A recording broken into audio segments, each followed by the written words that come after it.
Assalamualaikum warahmatullahi wabarakatuh. Bagaimana kabarnya anak-anak?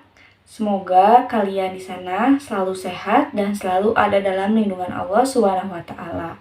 Amin. Nah, anak-anak, dikarenakan kita masih dalam kondisi pandemi dan harus belajar dengan jarak jauh, dengan kondisi seperti ini semoga tidak mengurangi semangat belajar kalian ya. Oh ya, anak-anak, dikarenakan kita masih dalam keadaan adaptasi kebiasaan baru, kalian jangan lupa protokol kesehatannya selalu dijalankan ya. Mencuci tangan, menggunakan masker jika hendak keluar, dan diusahakan tetap di rumah. Anak-anak, hari ini kita akan belajar bab 4, melanjutkan materi PPKN yang sebelumnya telah kita pelajari. Bab 4, kita akan mempelajari tentang semangat kebangkitan nasional 1908. Namun sebelumnya, alangkah lebih baiknya sebelum belajar kita berdoa terlebih dahulu yuk. Berdoa dimulai.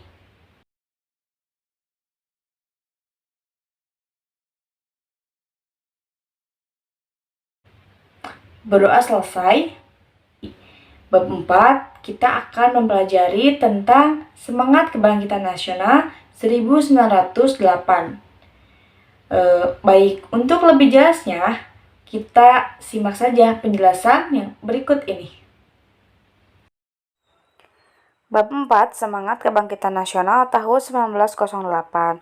Terlebih dahulu, kita akan membahas kondisi bangsa Indonesia sebelum tahun 1908. Sejarah Kebangkitan Nasional 1908. Kebangkitan nasional di Indonesia tahun 1908 tidak bisa dilepaskan dari sejarah penjajahan bangsa Indonesia oleh bangsa Belanda. Politik etis yang diterapkan oleh bangsa Belanda di Indonesia ternyata melahirkan golongan intelektual yang menjadi motor penggerak lahirnya kebangkitan nasional. Kondisi bangsa Indonesia sebelum tahun 1908. Awal dimulainya penjajahan Belanda di Indonesia dimulai sejak didirikannya Verenigde Oostindische Compagnie atau kita sebut dengan VOC pada tanggal 20 Maret 1602. Sejak VOC berdiri, dimulailah berbagai bentuk kekerasan yang menimpa rakyat Indonesia. Penderitaan rakyat Indonesia terjadi dalam berbagai segi kehidupan. Lalu, di berbagai daerah, VOC melakukan tindakan dengan melaksanakan politik divide et impera atau politik adu domba, yaitu saling mengadu domba antara kerajaan yang satu dan kerajaan yang lain atau mengadu domba di dalam kerajaan itu sendiri. Politik adu domba makin melemahkan kerajaan-kerajaan yang ada di Indonesia dan merusak seluruh sendi kehidupan masyarakat. Lalu, selanjutnya, bangsa Indonesia makin menderita ketika Daendels antara tahun 1808 hingga 1811 berkuasa. Upaya kerja paksa atau RODI guna membangun jalan sepanjang Pulau Jawa dari Anyer hingga Panarukan untuk kepentingan militer membuat rakyat semakin menderita. Penderitaan berlanjut karena Belanda kemudian menerapkan kultur stelsel atau tanam paksa. Peraturan tanam paksa diterapkan oleh Gubernur Jenderal Hindia Belanda Van den Bosch tahun 1828. Sistem tanam paksa mewajibkan rakyat menanami sebagian dari sawah dan atau ladangnya dengan tanaman yang ditentukan oleh pemerintah dan hasilnya diserahkan kepada pemerintah. Tanam paksa menyebabkan rakyat diperas bukan hanya tenaga, melainkan juga kekayaannya, sehingga mengakibatkan banyak sekali rakyat yang jatuh miskin. Lalu kemudian penderitaan bangsa Indonesia menumbuhkan benih perlawanan di berbagai daerah.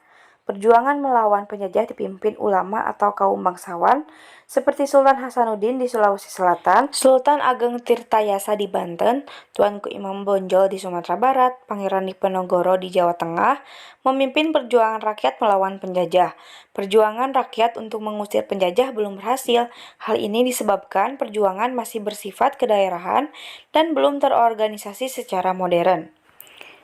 Penderitaan yang dialami bangsa Indonesia menyadarkan beberapa orang Belanda yang tinggal atau pernah tinggal di Indonesia, di antaranya Baron van Hovel, Edward Doisdekker, dan Mr. Van Deventer. Edward Doisdekker terkenal dengan nama samarannya Multatuli, yang menulis buku Max Havelaar pada tahun 1860. Buku itu menggambarkan bagaimana penderitaan rakyat Lebak Banten akibat penjajahan Belanda. Lalu selanjutnya, Mr. Van Deventer mengusulkan agar pemerintah Belanda menerapkan politik balas budi atau etis politik. Politik balas budi ini terdiri dari 3 program, yaitu irigasi atau pengaliran air, lalu transmigrasi atau perpindahan penduduk, dan edukasi, yaitu pendidikan. Kesimpulannya, awal dimulainya penjajahan Belanda di Indonesia dimulai sejak didirikannya VOC pada tanggal 20 Maret 1602. Bangsa Indonesia makin menderita ketika Daendels sekitar tahun 1808 hingga 1811 berkuasa. Kemudian, penderitaan berlanjut karena Belanda kemudian menerapkan kultur stelsel atau tanam paksa. Pemerintah Belanda kemudian menerapkan politik balas budi atau etis politik, yaitu irigasi, transmigrasi, dan edukasi. Perintis Kebangkitan Nasional dalam perjuangan kemerdekaan Republik Indonesia. Berdirinya Budi Utomo. Budi Utomo merupakan organisasi pertama di Indonesia yang bersifat nasional berbentuk modern, yaitu organisasi dengan pengurus yang tetap, ada anggota, tujuan, dan program kerja. Budi Utomo didirikan oleh Dr. Sutomo pada tanggal 20 Mei 1908. Pendirian Budi Utomo tidak terlepas dari penggagas lahirnya Budi Utomo, yaitu Dr. Wahidin Sudirohusodo. Latar belakang berdirinya Budi Utomo, awal mulanya Dr. Wahidin Sudirohusodo yang merupakan dokter lulusan Stovia atau Sekolah Kedokteran Jawa pada masa dulu yang menyadari bagaimana terbelakang dan tertindasnya rakyat akibat penjajahan Belanda. Menurutnya, salah satu cara untuk membebaskan diri dari penjajahan, rakyat harus cerdas. Kemudian, Dr. Wahidin Sudirohusodo menggagas tentang perlunya mendirikan organisasi yang bertujuan memajukan pendidikan dan meninggikan martabat bangsa. Gagasan ini ternyata disambut baik oleh para pelajar Stovia. Pada tanggal 20 Mei 1908, lahirlah Budi Utomo. Setelah terbentuk Budi Utomo, pada tanggal 5 Oktober 1908, Budi Utomo mengadakan kongres pertamanya di Yogyakarta. Dan dari kongres tersebut berhasil menetapkan tujuan organisasi Budi Utomo. Tujuannya itu sendiri yaitu kemajuan yang harmonis antara bangsa dan negara, terutama dalam memajukan pengajaran, pertanian, peternakan, dagang, teknik, industri, dan kebudayaan. Dapat ditarik kesimpulan bahwasanya organisasi Budi Utomo lahir pada tanggal 20 Mei 1908. Penggagas Budi Utomo yaitu Wahidin Sudirohusodo, mahasiswa Stovia Yogyakarta. Budi Utomo dianggap sebagai organisasi yang menjadi pelopor bagi organisasi kebangsaan lainnya. Oleh karena itu, maka tanggal kelahiran Budi Utomo yaitu 20 Mei ditetapkan sebagai Hari Kebangkitan Nasional. Mewujudkan persatuan dan kebanggaan sebagai bangsa, wujud dari nilai kebangkitan nasional. Mewujudkan persatuan Indonesia. Berdasarkan istilah, persatuan dan kesatuan berasal dari kata satu yang berarti utuh atau tidak terpecah belah. Persatuan dapat diartikan sebagai perkumpulan dari berbagai komponen yang membentuk menjadi satu. Kesatuan merupakan hasil perkumpulan tersebut yang telah menjadi satu dan utuh. Dengan demikian, kesatuan erat hubungannya dengan keutuhan. Persatuan dan kesatuan mengandung arti bersatunya macam-macam corak yang beraneka ragam menjadi satu kebulatan yang utuh dan serasi. Tahap-tahap pembinaan persatuan bangsa Indonesia itu yang paling menonjol ialah sebagai berikut. Yang pertama, perasaan senasib. Perasaan senasib sebagai bangsa akan mengingatkan rasa persatuan seluruh rakyat Indonesia. Perasaan senasib dapat muncul karena faktor keterikatan terhadap tempat kelahiran atau menghadapi suatu masalah tertentu. Yang kedua, adanya peristiwa kebangkitan nasional. Kebangkitan nasional adalah sesi pergerakan perjuangan bangsa Indonesia yang mulai menyadari kondisi dan potensi sebagai suatu bangsa. Kebangkitan Nasional Indonesia dipelopori dengan kelahiran Organisasi Budi Utomo pada tahun 1908. Kemudian adanya peristiwa Sumpah Pemuda. Sumpah Pemuda merupakan penegas bagi bangsa Indonesia untuk mewujudkan sebuah negara yang memiliki identitas dan dicintai rakyatnya. Selanjutnya, Proklamasi Kemerdekaan. Proklamasi Kemerdekaan tanggal 17 Agustus 1945 merupakan titik puncak perjuangan rakyat Indonesia. Contoh sikap positif yang berkaitan dengan nilai-nilai kebangsaan yang terkandung dalam Undang-Undang Dasar Negara Republik Indonesia tahun 1945 adalah sebagai berikut.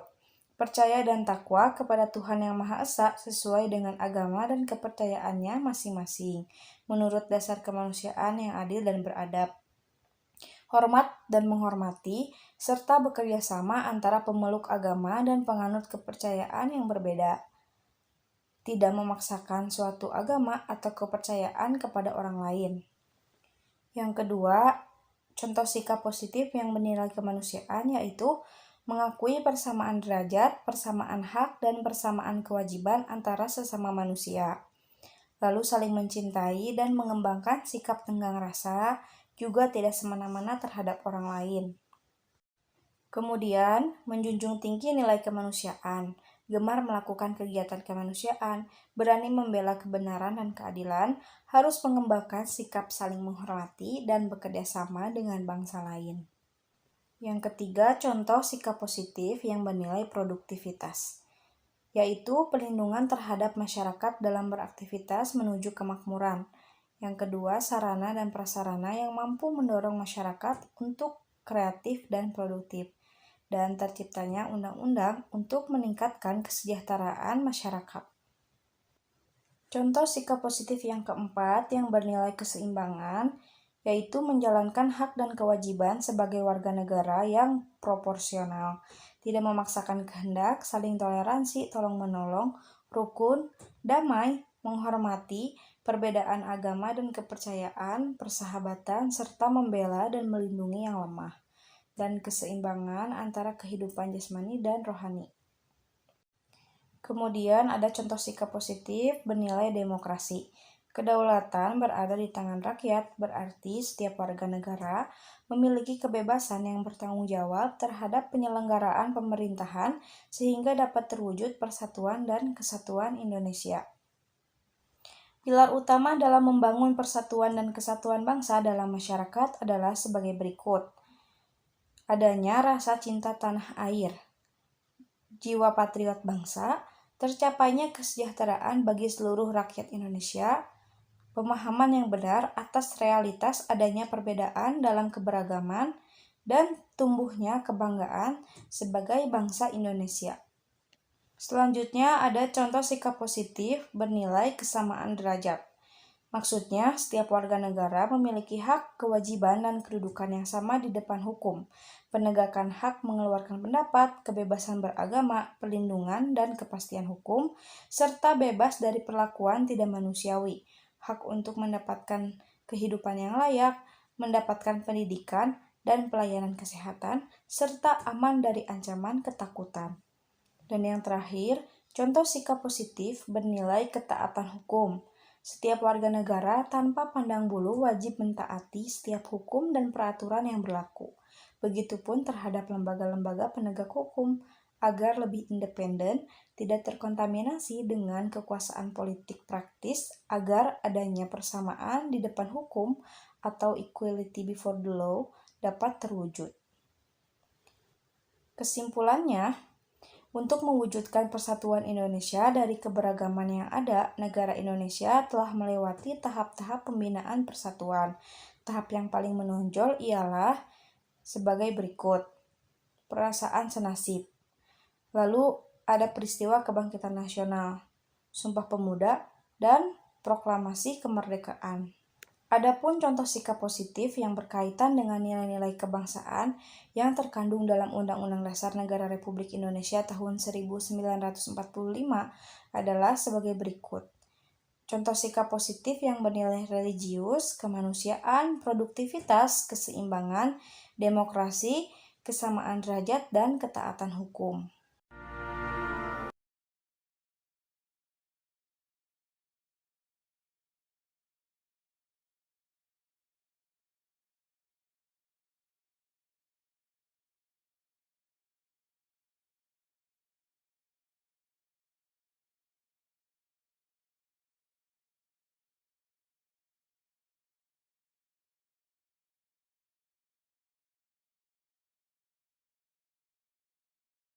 Kita berkumpul dan bersatu.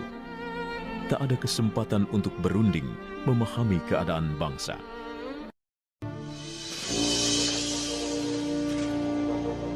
Dan Belanda tak pernah menyangka bahwa kebijakan politiknya itu justru menjadi tonggak awal kebangkitan bangsa Indonesia untuk bersatu melawannya. Pada masa itu, untuk keperluan pendidikan, pemerintah Hindia Belanda bahkan mendirikan gedung-gedung sekolah. Salah satunya Gedung Stovia yang ada di Batavia, sebutan Jakarta masa itu. Banyak pemuda Indonesia yang memanfaatkan kesempatan ini untuk menempuh pendidikan. Sehingga lahirlah pelajar-pelajar, bahkan mahasiswa, baik di dalam negeri maupun di luar negeri. Banyaknya pemuda Indonesia yang mendapatkan pola pendidikan Barat justru membuka pikiran mereka akan kemerdekaan. Hari itu, 28 Oktober 1928, seluruh organisasi pemuda melebur dalam satu wadah bernama Indonesia Muda.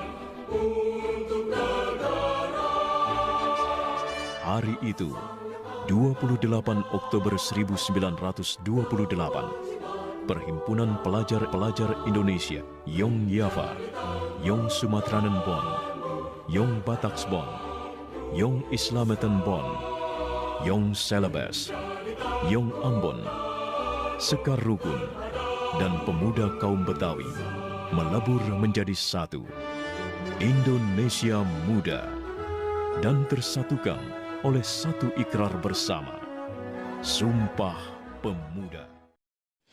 Bab 5, Sumpah Pemuda tahun 1928 dalam bingkai Bhinneka Tunggal Ika. Berdirinya organisasi Budi Utomo juga merupakan awal mula perjuangan pemuda Indonesia.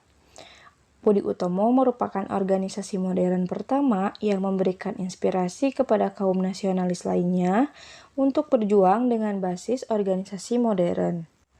Berdirinya Budi Utomo mendorong bermunculannya organisasi pemuda seperti Trikoro Darmo yang didirikan oleh R. Satiman Wiryosanjoyo dan kawan-kawan di Gedung Stovia Jakarta pada tahun 1915. Trikoro Darmo merupakan cikal bakal Yong Java.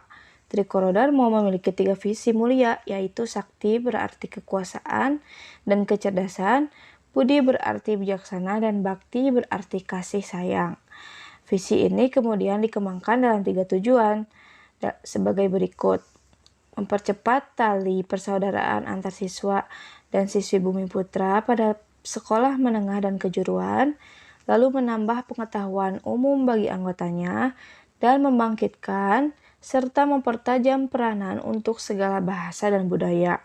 Kemudian ada Yong Sumatranen Bon, Organisasi Kepemudaan Persatuan Pemuda Pelajar Sumatera, dan Yong Sumatranen Bon didirikan pada tahun 1917 di Jakarta. Kemudian ada Yong Ambon, Yong Minahasa, Yong Celebes. Yong Ambon didirikan pada tahun 1918. Selanjutnya antara tahun 1918 hingga 1919 berdiri Yong Minahasa dan Yong Celebes. Selain itu ada juga Sekar Rukun, Yong Betawi, dan Yong Bataks Bon, yaitu organisasi pemuda yang membantu juga mewujudkan cita-cita Indonesia. Semua organisasi yang telah disebutkan tadi akan mendorong lahirnya Sumpah Pemuda. Kemudian tahun 1926 di Jakarta didirikanlah Perhimpunan Pelajar-Pelajar Indonesia atau PPPI. PPPI mengajak organisasi atau perkumpulan pemuda Indonesia untuk menggalang persatuan dan kesatuan demi terciptanya Indonesia merdeka. PPPI mengajak organisasi pemuda lainnya untuk mengadakan kerapatan pemuda-pemudi atau kongres pemuda. Akhirnya diadakanlah pertemuan yang diberi nama Kongres Pemuda. Kongres ini diadakan 2 kali, yaitu Kongres Pemuda I dan Kongres Pemuda II. Kongres Pemuda I diadakan pada tanggal 30 April hingga 2 Mei 1926, berlangsung rapat besar para pemuda yang kemudian dikenal dengan nama Kongres Pemuda I di Jakarta dan diketuai oleh M. Tabrani. Kongres Pemuda I membahas masalah persatuan. Dalam kongres ini diambil sebuah keputusan yang sangat besar, yaitu salah satunya penetapan bahasa persatuan, yaitu bahasa Indonesia. Adapun maksud dari Kongres Pemuda pertama yaitu untuk penyebaran jiwa nasional Indonesia di kalangan pemuda, kemudian memajukan paham persatuan dan kesatuan, dan mempererat hubungan antara semua perkumpulan kebangsaan. Setelah adanya Kongres Pemuda I, diadakan rapat lanjutan yang dinamakan Kongres Pemuda II. Kongres Pemuda II diadakan pada tanggal 27 sampai 28 Oktober 1928 di Jalan Keramat Raya nomor 106 Jakarta. Berikut adalah panitia Kongres Pemuda II.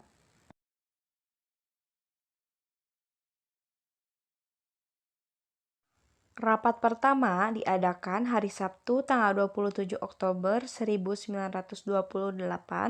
Muhammad Yamin berpendapat ada 5 faktor yang bisa memperkuat persatuan Indonesia, yaitu sejarah, bahasa, hukum adat, pendidikan, dan kemauan. Dalam rapat kedua pula, Purnomo Wulan dan Sarmidi berpendapat bahwa anak-anak harus mendapatkan pendidikan kebangsaan. Harus ada keseimbangan antara pendidikan di sekolah dan di rumah, serta anak-anak harus dididik secara demokratis. Kongres akhirnya ditutup dengan mengumumkan rumusan hasil kongres yang ditulis oleh Muhammad Yamin pada secarik kertas yang disodorkan kepada Sugondo, yang kemudian Sugondo membubuhi paraf setuju pada secarik kertas tersebut, kemudian diteruskan kepada yang lain untuk paraf setuju juga. Sumpah tersebut awalnya dibacakan oleh Sugondo dan kemudian dijelaskan panjang lebar oleh Muhammad Yamin. Pertama, kami, putra dan putri Indonesia, mengaku bertumpah darah yang satu, tanah Indonesia. Kedua, kami, putra dan putri Indonesia, mengaku berbangsa yang satu, bangsa Indonesia. Ketiga, kami, putra dan putri Indonesia, menjunjung bahasa persatuan, bahasa Indonesia.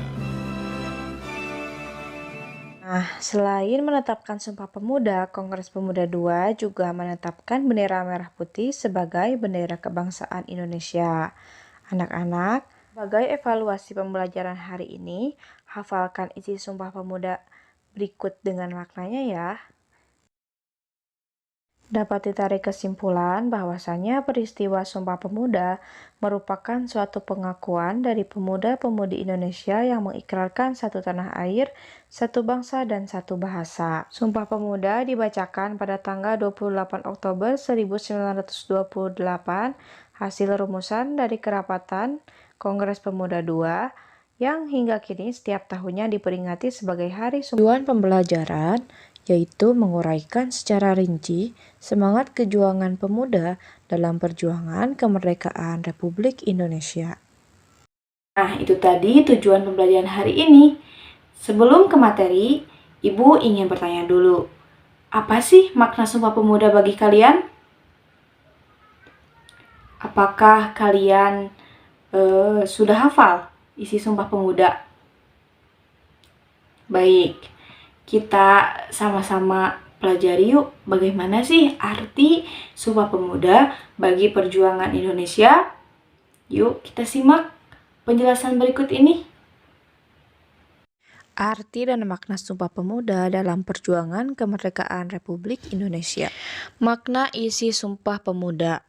Bunyi ikrar Sumpah Pemuda memang sangat singkat, namun memiliki makna yang begitu dalam. Makna yang terkandung dalam isi Sumpah Pemuda adalah sebagai berikut: makna satu nusa satu tanah air, makna satu bangsa, dan makna satu bahasa. Ibu akan jelaskan satu persatu ya. Yang pertama, makna satu nusa atau satu tanah air. Nusa berarti pulau atau daratan. Satu nusa berarti kita sama-sama berada dan hidup di tanah air yang sama, yaitu tanah air Indonesia. Oleh karena itu, bangsa Indonesia memiliki konsep sebuah negara kesatuan, yaitu Negara Kesatuan Republik Indonesia atau NKRI. Kemudian, makna satu bangsa. Satu bangsa bermakna bangsa Indonesia mengaku sebagai satu bangsa.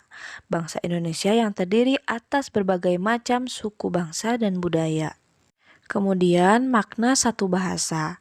Sumpah Pemuda menegaskan bahwa bahasa persatuan adalah bahasa Indonesia.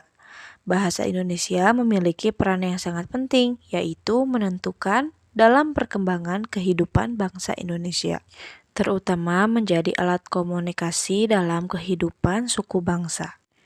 Memaknai semangat kejuangan pemuda dalam perjuangan kemerdekaan Republik Indonesia. Sejarah telah mencatat beberapa pejuang nasional yang berjuang dan meninggal di usia muda. Para pahlawan tersebut diantaranya Wage Rudolf Supratman, Khairil Anwar, I Gusti Ngurah Rai, dan Walter Monginsidi.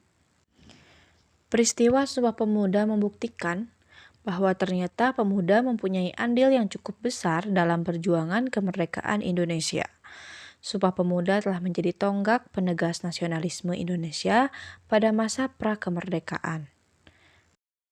Sebagai evaluasi pembelajaran hari ini, kalian tuliskan bagaimana sih makna Sumpah Pemuda di era sekarang dan bagaimana makna Sumpah Pemuda menurut kalian.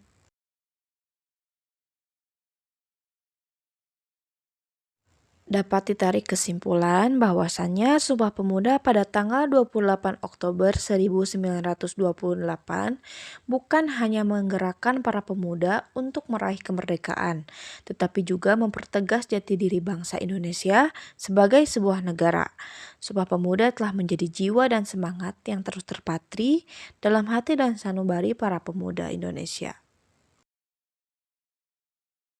hari ini, yaitu untuk menjelaskan wujud nilai dan memaknai nilai kejuangan Sumpah Pemuda tahun 1928 dalam bingkai Bhinneka Tunggal Ika. Langsung saja ke materi. Simak dengan baik ya video dan penjelasan berikut ini. Nilai semangat Sumpah Pemuda tahun 1928 dalam bingkai Bhinneka Tunggal Ika. Nilai dan semangat Sumpah Pemuda. Sumpah Pemuda sebagai tonggak penegas perjuangan bangsa Indonesia. Sumpah Pemuda juga merupakan wujud nyata semboyan Bhinneka Tunggal Ika. Sumpah Pemuda merupakan manifestasi nyata peran pemuda dalam perjuangan kemerdekaan bangsa. Sumpah Pemuda merupakan tonggak penegas perjuangan bangsa Indonesia. Mengapa disebut dengan tonggak penegas? Karena isi Sumpah Pemuda menyatakan dengan tegas keberadaan atau eksistensi bangsa Indonesia. Sumpah Pemuda merupakan wujud nyata semboyan Bhinneka Tunggal Ika. Sumpah Pemuda tanggal 28 Oktober 1928 merupakan bukti lahirnya semangat persatuan Indonesia yang semula terikat secara kedaerahan, kemudian melebur menjadi satu, yaitu bangsa Indonesia.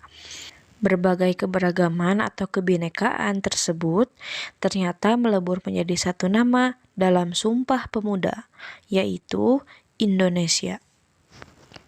Proses kelahiran bangsa Indonesia tersebut merupakan buah dari perjuangan rakyat yang selama ratusan tahun tertindas di bawah kekuasaan kaum kolonialis. Keadaan tertindas itulah yang kemudian mendorong para pemuda pada saat itu untuk membulatkan tekad, menyatukan semangat, menghimpun kekuatan demi mengangkat harkat dan martabat hidup bangsa Indonesia. Sumpah Pemuda juga merupakan peletakan dasar persatuan Indonesia secara resmi, yang kemudian menjadi komitmen perjuangan rakyat Indonesia hingga berhasil mencapai proklamasi kemerdekaan 17 Agustus 1945, yaitu 17 tahun kemudian setelah Sumpah Pemuda. Peristiwa Sumpah Pemuda juga merupakan peristiwa bersejarah yang melahirkan bangsa Indonesia dan akhirnya melahirkan Negara Kesatuan Republik Indonesia atau NKRI.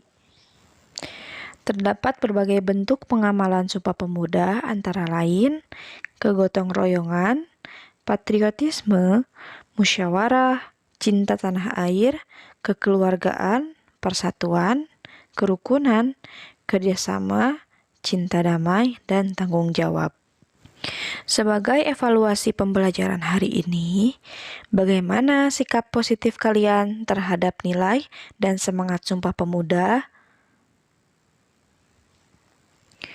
Dapat ditarik kesimpulan bahwasannya melalui Sumpah Pemuda, tanah air, bangsa, dan bahasa dapat diwujudkan untuk bersatu. Dengan Sumpah Pemuda pula, perjuangan yang dilakukan oleh bangsa Indonesia tidak lagi bersifat kedaerahan, namun sifatnya sudah nasional, hingga akhirnya kemerdekaan dapat dicapai. Dari sejarah Sumpah Pemuda ini dapat kita ambil nilai-nilai persatuan dan kesatuan bangsa dan membuktikan bahwa ternyata berbagai perbedaan dapat disatukan. Bab 6 memperkuat komitmen kebangsaan. Poin pertama yang akan kita pelajari mengenai semangat dan komitmen kebangsaan pendiri bangsa. Komitmen para pendiri negara dalam memperjuangkan berdirinya negara Republik Indonesia. Semangat dan komitmen kebangsaan dapat berarti semangat berjuang untuk melakukan sesuatu yang bertalian dengan bangsa. Untuk menanamkan semangat kebangsaan kepada bangsa, diperlukan adanya nasionalisme dan patriotisme. Nasionalisme adalah perasaan satu keturunan, senasib, sejiwa dengan bangsa dan tanah airnya. Nasionalisme yang menimbulkan perasaan cinta tanah air disebut patriotisme. Nasionalisme dapat dibedakan menjadi dua, yaitu nasionalisme dalam arti luas dan nasionalisme dalam arti sempit. Yuk kita simak penjelasannya satu persatu.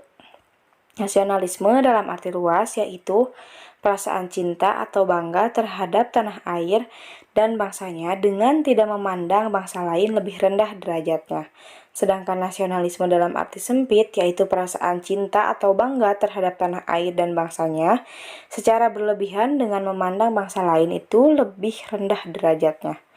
Ciri-ciri nasionalisme yaitu memiliki rasa cinta pada tanah air atau patriotisme, bangga menjadi bangsa dan menjadi bagian dari masyarakat Indonesia, kemudian menempatkan kepentingan bersama daripada kepentingan sendiri dan golongan atau kelompoknya, lalu mengakui dan menghargai sepenuhnya keanekaragaman pada diri bangsa Indonesia, bersedia mempertahankan dan memajukan negara dan nama baik bangsanya, dan senantiasa membangun rasa persaudaraan, solidaritas, kedamaian, dan anti kekerasan antar kelompok masyarakat dengan semangat persatuan.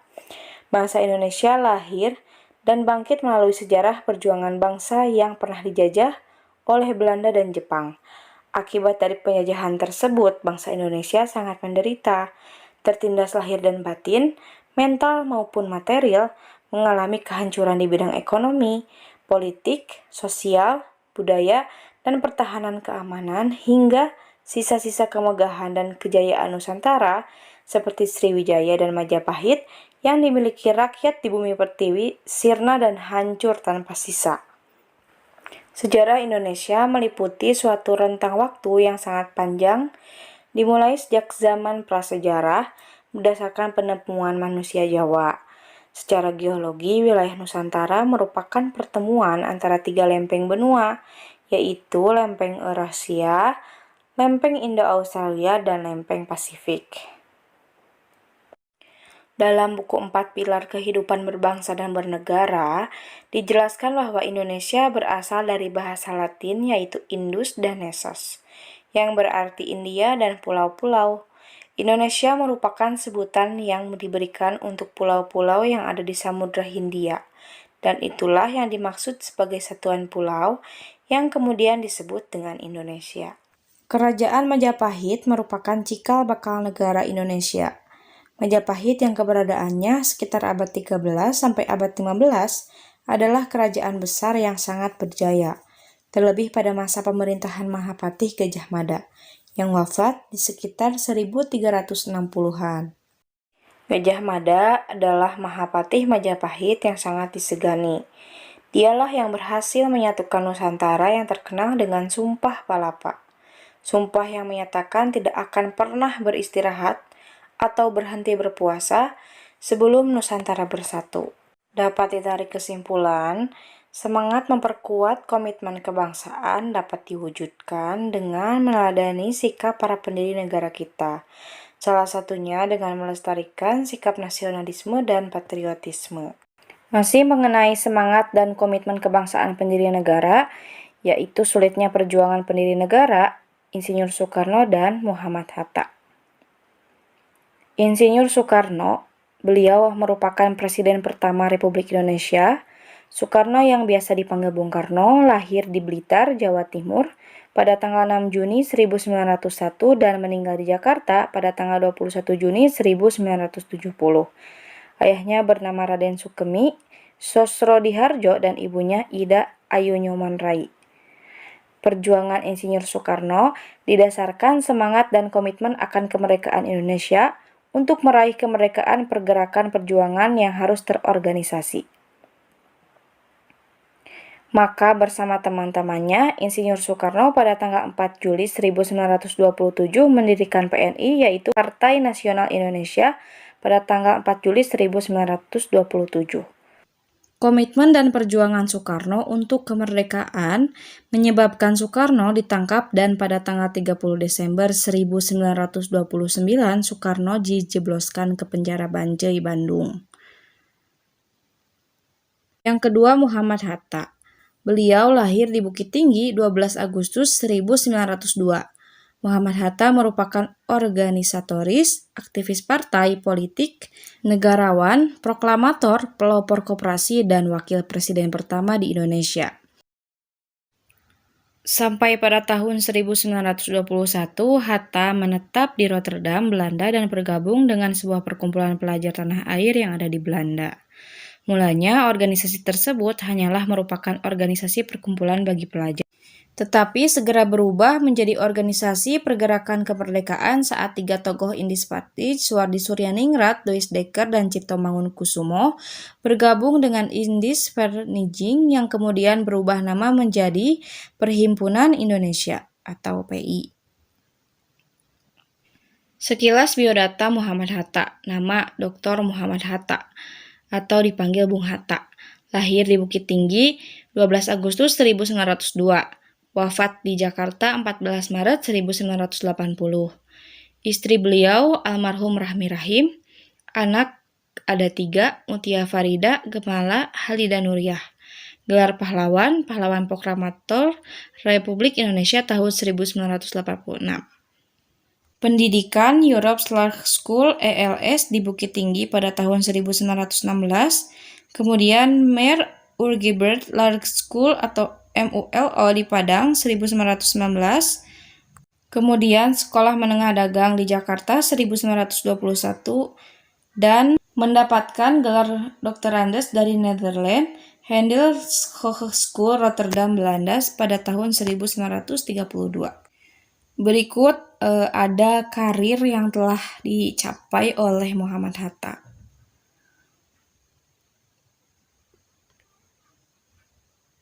Dapat ditarik kesimpulan, semangat dan komitmen kebangsaan bukan hanya ditunjukkan oleh Soekarno dan Muhammad Hatta. Banyak tokoh pendiri negara lainnya yang memiliki semangat dan komitmen kebangsaan yang sangat kuat. Tujuan pembelajaran hari ini mendeskripsikan tentang peran tokoh masyarakat akan pentingnya semangat dan komitmen kebangsaan untuk memperkuat NKRI. Anak-anak, minggu lalu kita telah mempelajari bagaimana para pendiri kita, Insinyur Soekarno dan Muhammad Hatta, memperjuangkan kemerdekaan Indonesia. Hari ini kita akan mempelajari bagaimana Peran tokoh masyarakat akan pentingnya semangat dan komitmen kebangsaan untuk memperkuat negara kesatuan Republik Indonesia. Apa saja sih peran tokoh masyarakat ini dalam memperkuat negara kesatuan Republik Indonesia? Yuk langsung saja simak penjelasannya berikut ini. Masih pembahasan mengenai semangat dan komitmen kebangsaan para pendiri negara.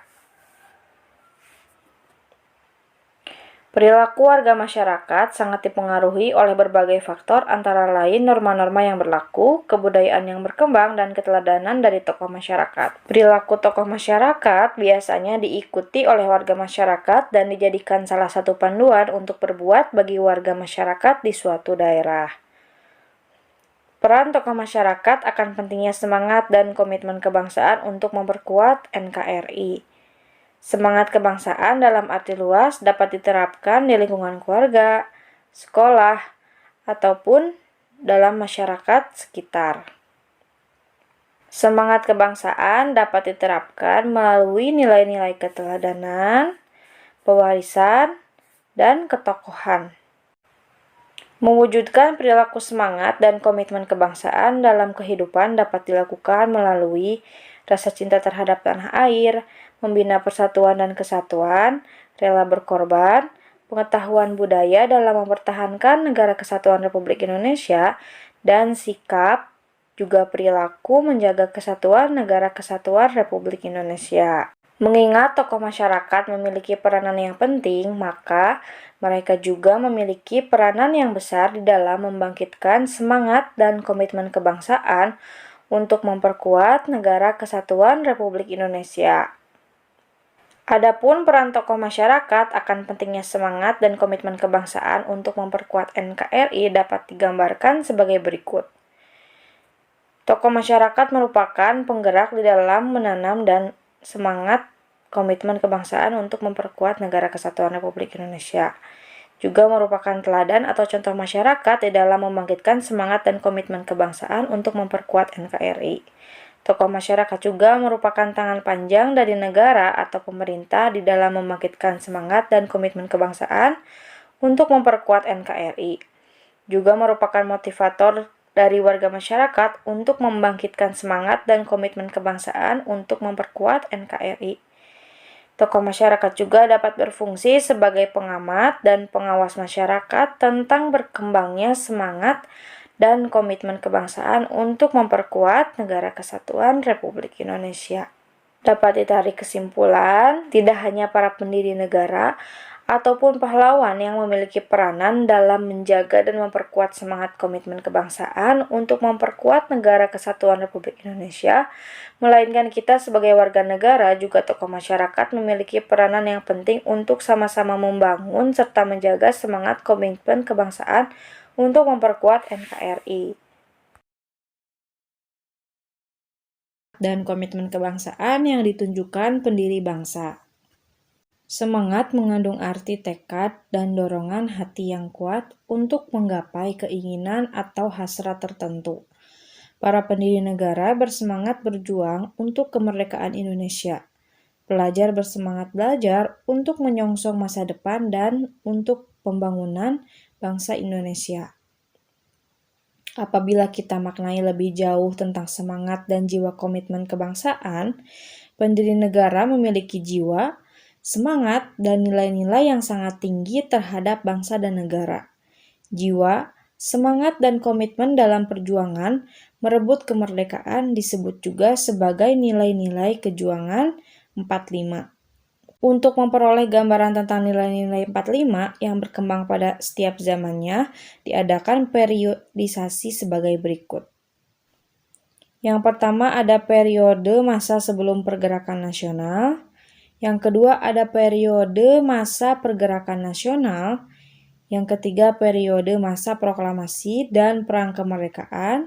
Dan yang keempat periode masa perjuangan mengisi kemerdekaan. Periode 1, masa sebelum pergerakan nasional. Sejak dahulu, Nusantara dimiliki oleh kerajaan yang merdeka dan berdaulat. Kehidupan dalam kerajaan juga diisi oleh kerukunan dan kedamaian antara pemeluk agama, baik Hindu, Buddha, Islam, Katolik, Kristen, Konghucu, dan penganut kepercayaan.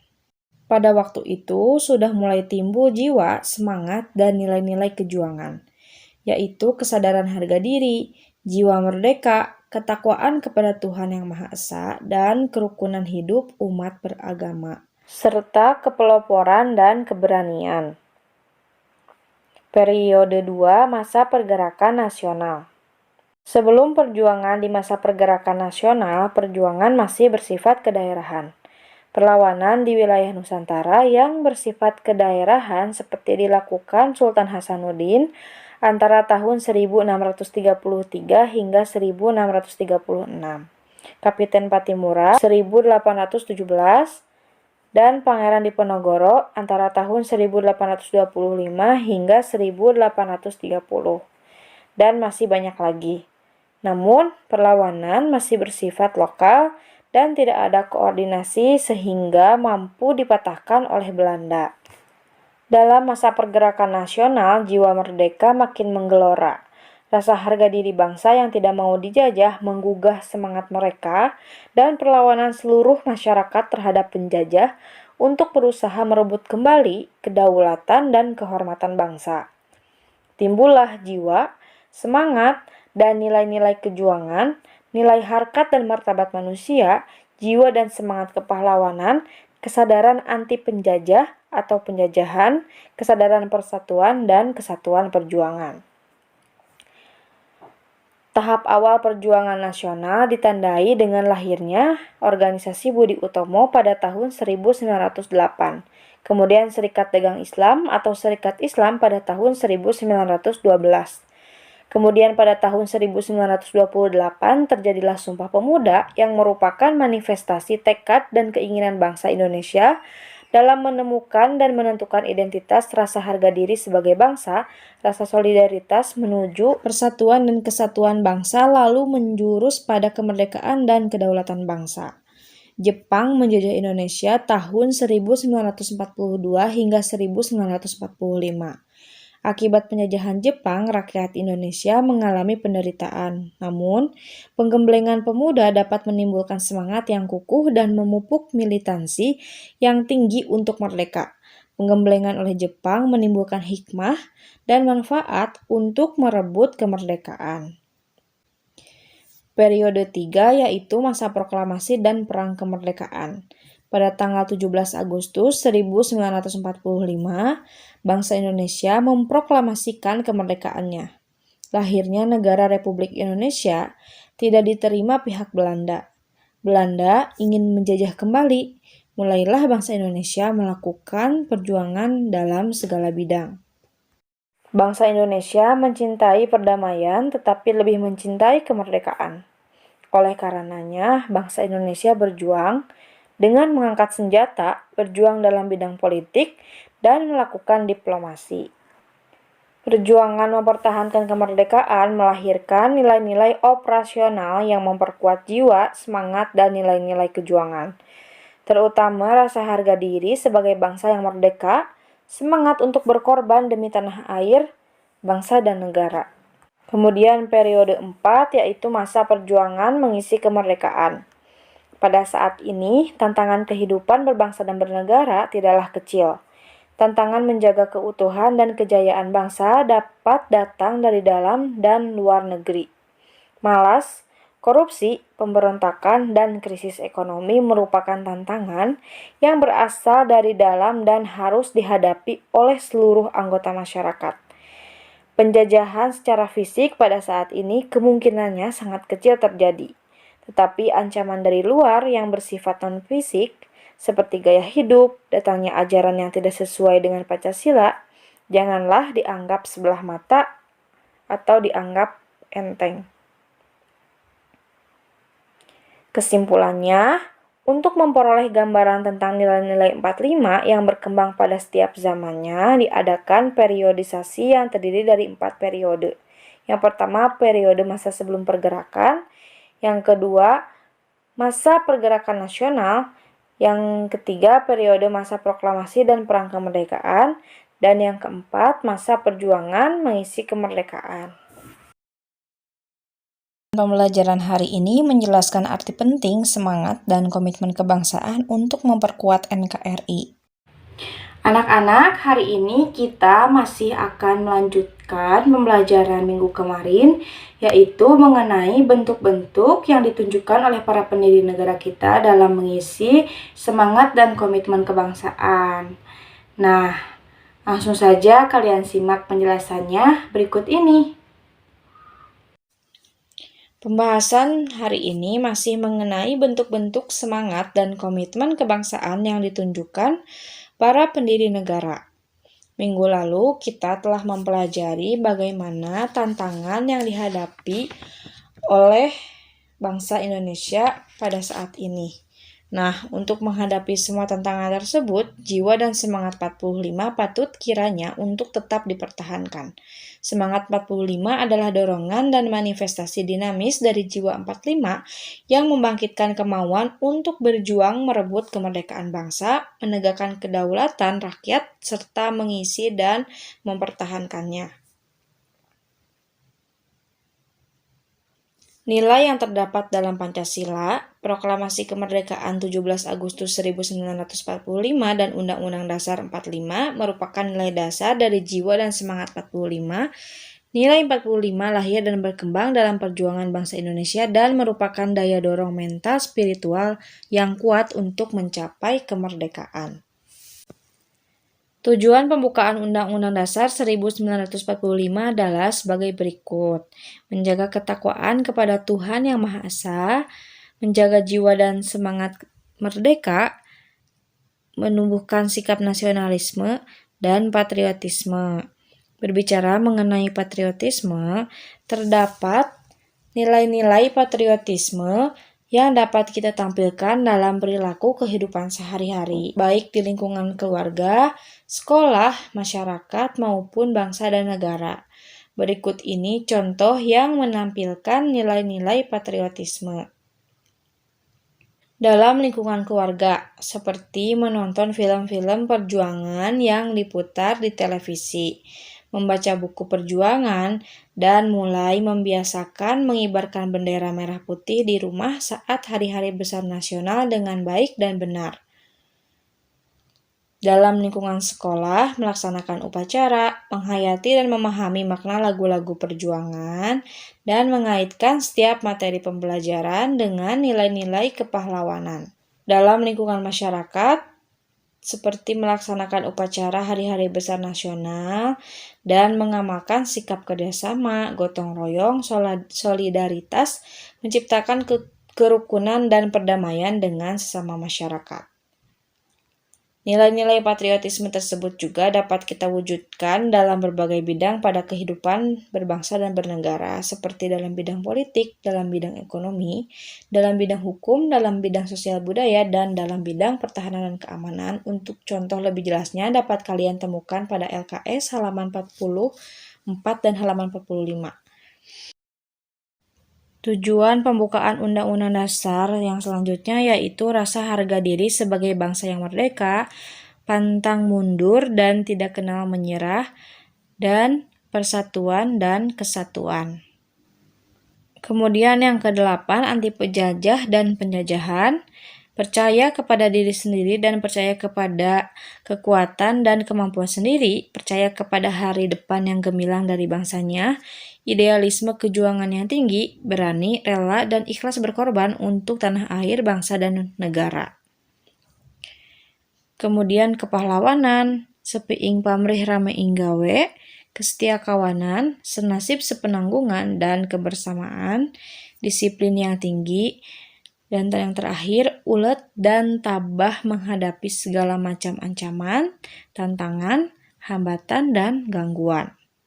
Dapat ditarik kesimpulan, pada saat ini semangat kebangsaan dalam mengisi kemerdekaan NKRI tidak ditampilkan melalui perang, melainkan melalui persaingan dan kompetisi yang positif agar dapat terwujudnya negara yang beradab. Hari ini kita belajar mengenai Negara Kesatuan Republik Indonesia sebagai satu kesatuan.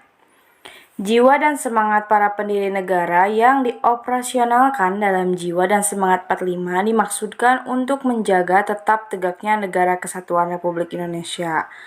Pasal 1 ayat 1 Undang-Undang Dasar Negara Republik Indonesia tahun 1945 menyatakan, negara Indonesia ialah negara kesatuan yang berbentuk republik, dan pasal 37 ayat 5 menegaskan khusus mengenai bentuk negara kesatuan Republik Indonesia tidak dapat dilakukan perubahan.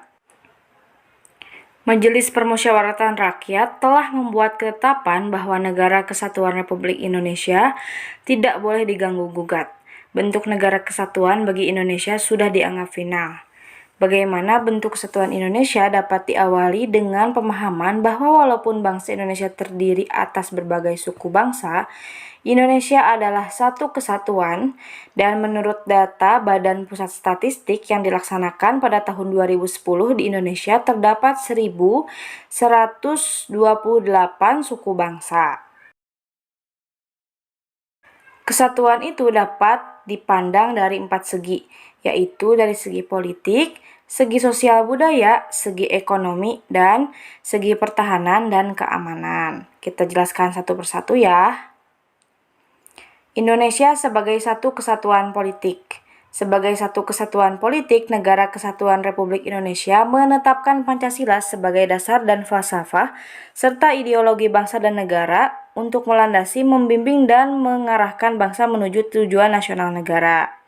Kemudian, Indonesia sebagai satu kesatuan pertahanan dan keamanan, maksudnya setiap warga negara memiliki hak dan kewajiban yang sama dalam rangka bela negara dan bangsa. Setiap ancaman terhadap suatu pulau atau suatu daerah pada hakikatnya merupakan ancaman terhadap seluruh bangsa Indonesia. Indonesia sebagai satu kesatuan ekonomi. Kekayaan wilayah Nusantara, baik itu yang berupa potensial maupun efektif, adalah modal dan milik bersama bangsa. Keperluan hidup sehari-hari harus tersedia merata di seluruh wilayah tanah air, tidak ada alasan untuk lebih mementingkan daerah A dan menelantarkan daerah yang lain, atau bahkan menguras atau mengeruk kekayaan daerah B untuk kepentingan daerah. Yang keempat, yaitu Indonesia sebagai satu kesatuan sosial dan budaya. Masyarakat Indonesia seluruhnya adalah satu. Berkehidupan bangsa harus merupakan kehidupan yang serasi dengan terdapatnya tingkat kemajuan masyarakat yang sama, merata, dan seimbang, serta adanya keselarasan kehidupan yang sesuai dengan kemajuan bangsa budaya Indonesia. Pada hakikatnya adalah satu, sedangkan keragaman yang ada di dalamnya menggambarkan kekayaan budaya bangsa yang menjadi modal dan landasan pengembangan budaya nasional. Yang kelima, ada Indonesia sebagai satu kesatuan wilayah. Seluruh wilayah Indonesia dengan segala isi dan kekayaan yang terkandung di dalamnya merupakan satu kesatuan wilayah, wadah ruang hidup dan kesatuan yang mutlak bagi seluruh bangsa Indonesia. Khusus mengenai wilayah Indonesia, sejarah mencatat pada 13 Desember 1957, pemerintah Indonesia mengeluarkan Deklarasi Juanda. Deklarasi itu menyatakan bahwa segala perairan di sekitar, di antara, dan yang menghubungkan pulau-pulau yang termasuk dalam daratan Republik Indonesia dengan tidak memandang luas atau lebarnya adalah bagian yang wajar dari wilayah daratan negara Republik Indonesia. Dan dengan demikian merupakan bagian daripada perairan pedalaman atau perairan nasional yang berada di bawah kedaulatan negara Republik Indonesia. Penentuan batas laut 12 mil yang diukur dari garis-garis yang menghubungkan titik terluar pada pulau-pulau negara Republik Indonesia akan ditentukan dengan undang-undang.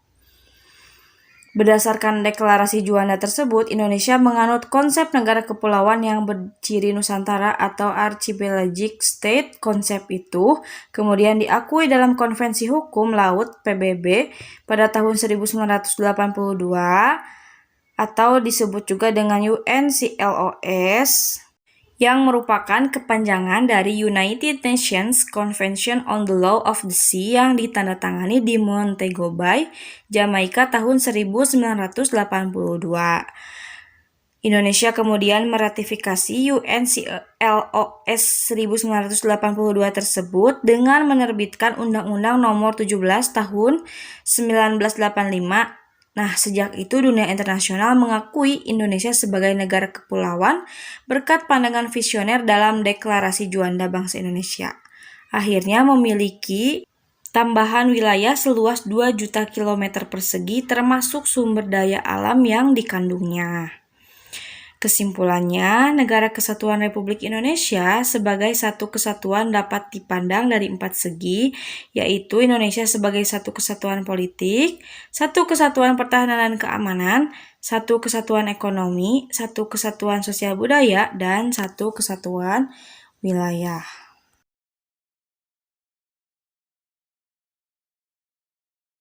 Perilaku semangat dan komitmen kebangsaan dalam kehidupan. Akibat perkembangan zaman yang semakin modern menuntut suatu bangsa memiliki daya saing yang tinggi. Semakin berkembang kehidupan suatu bangsa, semakin tinggi pula tantangan yang dihadapi bangsa tersebut. Agar bangsa Indonesia mampu menghadapi tantangan, seluruh komponen anak bangsa harus bersatu, bahu-membahu untuk mengejar ketertinggalan dengan bangsa lain di dunia ini. Setiap jiwa yang lahir di bumi pertiwi harus mempunyai peranan untuk ikut berkontribusi memajukan bangsa sesuai dengan jabatan dan kompetensinya, hal yang harus kita tanggulangi dalam rangka mempertahankan keutuhan Negara Kesatuan Republik Indonesia adalah ancaman. Ancaman adalah setiap upaya dan kegiatan baik dari dalam negeri maupun luar negeri yang dinilai mengancam atau membahayakan kedaulatan negara, keutuhan wilayah negara, dan keselamatan segenap bangsa Indonesia. Diperlukan sikap-sikap berikut ini. Yang pertama, cinta tanah air.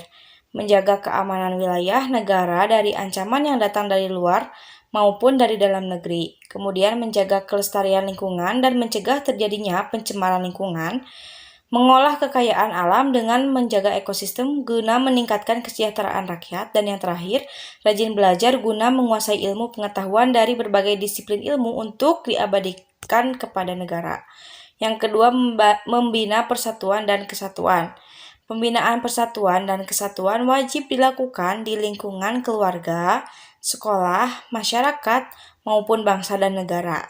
Tindakan yang menunjukkan usaha membina persatuan dan kesatuan antara lain sebagai berikut.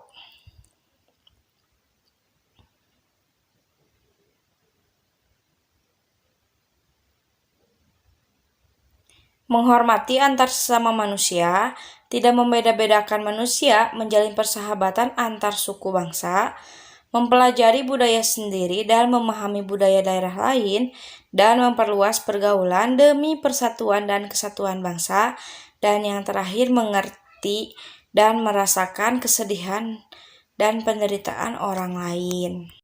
Yang ketiga, sikap rela berkorban, seperti berkorban dengan tenaga atau dengan bekerja, berkorban dengan menyumbangkan pemikiran bagi keutuhan NKRI, berkorban untuk menahan diri tidak berbuat sesuatu yang merugikan bangsa dan negara, dan berkorban dengan harta yang dimiliki untuk kejayaan bangsa dan negara. Yang keempat, ada sikap pengetahuan budaya dalam mempertahankan Negara Kesatuan Republik Indonesia. Era globalisasi yang ditandai dengan perkembangan, kemajuan ilmu pengetahuan dan teknologi komunikasi dan informasi telah mendorong perubahan dalam aspek kehidupan manusia, baik pada tingkat individu, tingkat kelompok, maupun tingkat nasional. Untuk menghadapi era globalisasi agar dapat dimanfaatkan semaksimal mungkin dan ditangkap secara tepat, kita memerlukan perencanaan yang matang, di antaranya meningkatkan pengetahuan yang dimiliki dan kemampuannya, kesiapan sosial budaya untuk terciptanya suasana yang kompetitif dalam berbagai sektor kehidupan, kesiapan keamanan baik stabilitas politik dalam negeri maupun luar negeri atau regional, dan kesiapan perekonomian rakyat. Yang kelima, ada multidimensional atau fisik dan non-fisik, baik berasal dari luar negeri maupun dari dalam negeri. Oleh karena itu, kebijakan strategis penggunaan kekuatan pertahanan diarahkan untuk menghadapi ancaman atau gangguan terhadap keamanan nasional.